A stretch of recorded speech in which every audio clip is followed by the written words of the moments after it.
YCP అభ్యర్థుల ప్రకటనకు రంగం సిద్ధమైంది. రాబోతున్న శాసనసభ, లోక్సభ ఎన్నికల్లో పోటీ చేసే వైసీపీ అభ్యర్థులను సీఎం జగన్ నేడు ప్రకటించబోతున్నారు. ఉదయం 10:45 తాడేపల్లి నివాసం నుంచి బయలుదేరి సీఎం ఇడుపులపాయకు చేరుకుంటారు.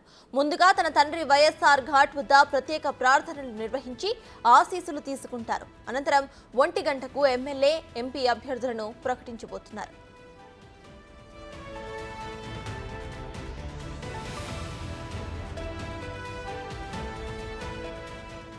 వైసీపీ ప్రకటించబోతున్న జాబితాలో దాదాపుగా 55 నుంచి 70 మంది వరకు కొత్త వారికి అవకాశం ఉండబోతున్నట్లు తెలుస్తోంది.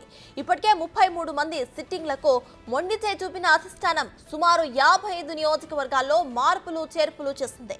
ఇప్పటి వరకు ప్రకటించిన 12 జాబితాల్లో 115 నుంచి 120 మంది వరకు సిట్టింగ్లకే ఛాన్స్ ఇచ్చింది.